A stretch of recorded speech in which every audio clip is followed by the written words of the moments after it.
பறவைகள் ஓவி பாரஸ், நம்மளாம் விவி பாரஸ். தேளுன்னு ஒண்ணு இருக்கு இல்லையா, அது ஓவி பாரஸும் அல்ல விவி பாரஸும் அல்ல, அது ஓவோ விவி பாரஸ். அப்படின்னா என்னன்னா, தாய் தேள் குட்டி தேள முட்டையில தான் வச்சுக்கும், ஆனா அந்த முட்டைய வெளியில தள்ளாது, தம் உடம்புக்குள்ளேயே வச்சுக்கும்.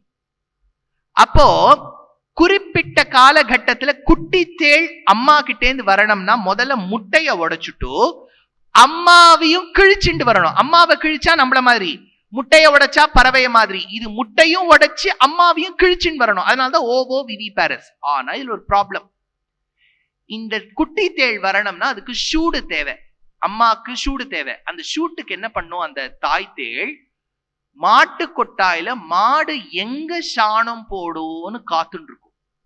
கரெக்டா சாணம் போடுற இடத்துல போய் அது அமரும். தப்பால் அந்த சாணம் விழுமா, அந்த ஷூட்டுல முதுக பிளந்து முட்டைய உடைச்சுன்னு அந்த குட்டி தேள் வெளியில வரும். இப்ப பார்க்க கூடியவருக்கு எப்படி இருக்கும், சாணத்தை தான் அவர் பார்க்கிறார், சாணத்திலேந்து குட்டி தேள் வெளியில வருதா, அப்ப சாணத்துக்கு உயிர் இல்ல, குட்டி தேளுக்கு உயிர் இருக்கு.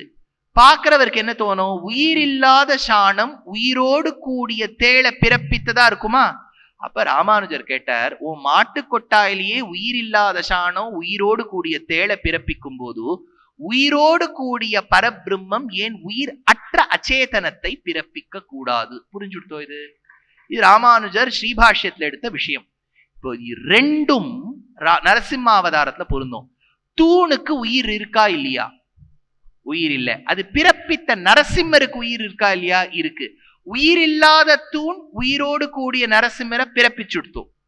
உயிரோடு கூடிய நரசிம்மர் நகத்தால் அவனை கொண்டு முடிச்சார், நகத்துக்கு உயிர் இல்ல. அப்ப நரசிம்மர் உயிரோட இருக்கார், அவர் கையிலே இருக்கக்கூடிய நகத்துக்கு உயிர் இல்ல, அவர் தூணுக்கு உயிர் இல்ல. புரிஞ்சுடுத்தோ? பிரம்மாவை பிறப்பித்தது நாராயணன். நாராயணனுக்கு யாருமே அப்பா அம்மா கிடையாது, லோகோ அகுருஹுன்னு பேரு. நாராயணனை யாராவது பிறக்க வச்சிருந்தாதான் இவருக்கு தாத்தா பாட்டின்னு இருக்கும். மற்றவாள்லாம் தாத்தா பாட்டியாத்துக்கு போறேன்னு சொல்லும் போது பிரம்மாவுக்கு ரொம்ப வருத்தமா இருக்கும், ஐயோ நமக்கு மட்டும் தாத்தா பாட்டி இல்லாம போயிட்டாளே அப்படின்னு நினைச்ச போது பெருமாள் நரசிம்மாவதாரம் எடுக்கும் போது தூண்ல இருந்து பிறந்தார் இல்லையா, அம்மா கர்ப்பத்திலேருந்து வந்தா மாதிரி தான் தூண்ல இருந்து வந்தார். அப்ப பெருமாளை பிறப்பித்தது தூண். தூணுக்கு ஸ்தூணான்னு பேரு. சரண்யா, உமா, ரமா அப்படிங்கிற மாதிரி ஸ்தூணா அப்படின்னா தூண் பெண். பெருமாளை பிறப்பித்தது அப்படின்னா பிரம்மாக்கு பாட்டி. அதனாலதான் தூணுக்கு பிரம்மாவோட பாட்டி பேரு அப்படின்னு தேசிகன் எடுக்கிற ஸ்தூணா பிதாமஹ்ய பூத். அதனால பிரம்மாக்கு சந்தோஷமா பாட்டி கிடைச்சுட்டாளேன்னு.